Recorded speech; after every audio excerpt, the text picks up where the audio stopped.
Hey everyone, welcome back to my channel.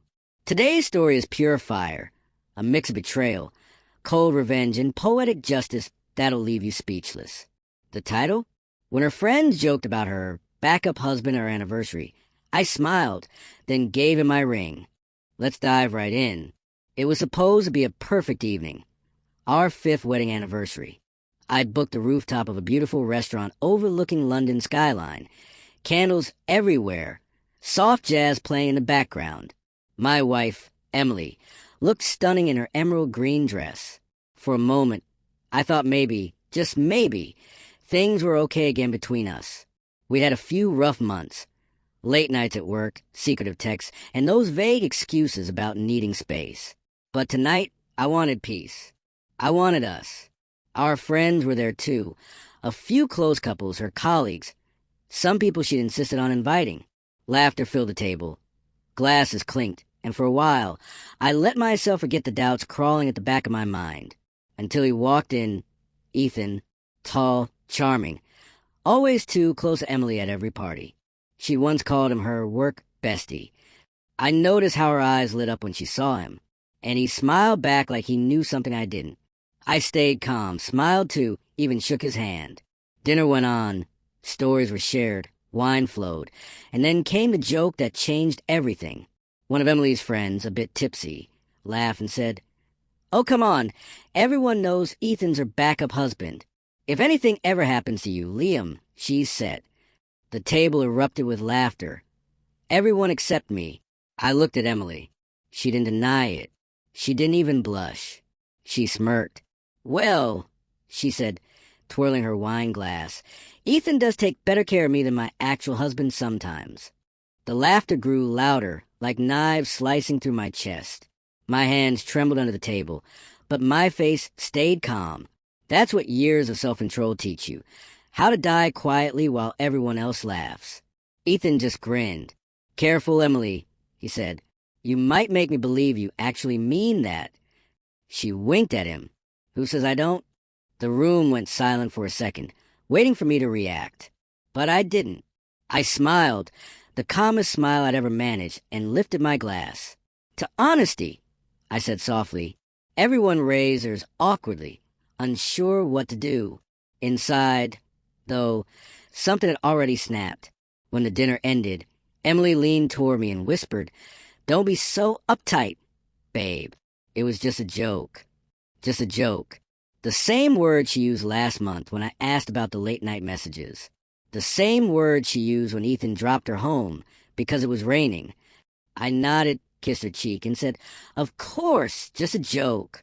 But that night, when she went to bed, I sat in the living room, staring at my wedding ring, the one that used to mean forever. Then an idea hit me, something poetic, simple, and unforgettable. A week later, Emily told me Ethan was organizing a team celebration at a fancy bar. She said I could join if I wanted, though her tone suggested she didn't really expect me to. I smiled and said I'd come. When I arrived that night, Ethan and Emily were already there, laughing with friends. She looked startled when she saw me, but quickly masked it. "You made it," she said with a forced grin. "Wouldn't miss it," I replied. Half an hour later, the crowd was buzzing, the drinks were flowing, and Ethan made a toast to good colleagues and better friends. Everyone cheered. That's when I stood up and raised my hand. "Actually," I said, "I'd like to make a toast too." The room quieted down. Emily looked nervous. I turned to Ethan. "You know, mate, I've been thinking a lot about that little joke from our anniversary dinner." His smile froze. Emily's face paled. "You remember, right?" I continued. "About you being her backup husband?"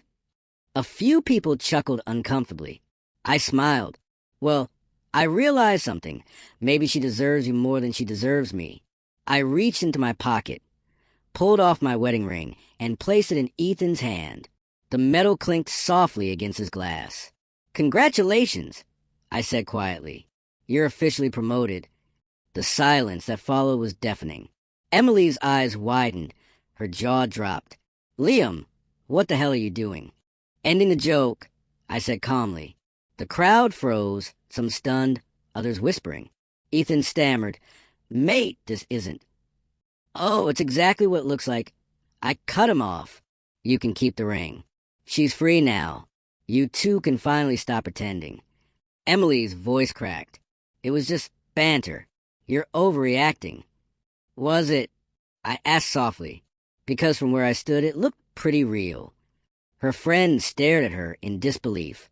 A few of them whispered things like, "That's messed up," and "Did she really say that?" Emily tried to grab my arm, but I stepped back. I gave you my loyalty, my love, my trust. You turned all of it into a punchline.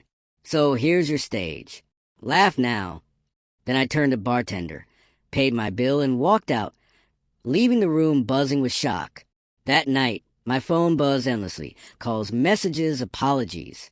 I didn't answer any. The next morning, her mom called me in tears, saying Emily was devastated. She said it was just a stupid joke, she sobbed. Maybe it was. But jokes stop being funny when they humiliate the person who once called you home. Days passed. Emily showed up at my office, eyes red, voice trembling. "Liam, please, I was stupid. I didn't mean it." I looked at her, then at the faint tan line on her finger where the ring used to be. "You had everything, Emily. All I ever asked for was respect, and you gave that to someone else in front of me." She cried, begged, promised a change. But I'd already moved on, emotionally if not physically. "You once joked about having a backup husband," I said as I opened the door for her to leave. "Now you'll find out what it's like to live as a backup memory." She froze, tears falling silently, then walked away. A month later, I heard Ethan got transferred to another branch. Apparently, things got awkward at work after that night. As for Emily, she moved back to her parents' house. I deleted her number and started fresh. Sometimes people don't realize betrayal doesn't always happen in secret. Sometimes it happens in plain sight, wrapped in laughter, disguised as just a joke. But when the laughter dies, what's left is truth. And truth, once exposed, burns everything fake to ashes. And that's how I smiled through humiliation and turned her little joke into the moment she lost everything. If you love the story, hit like, subscribe, and share it. Because sometimes silence and a smile can be the sharpest revenge.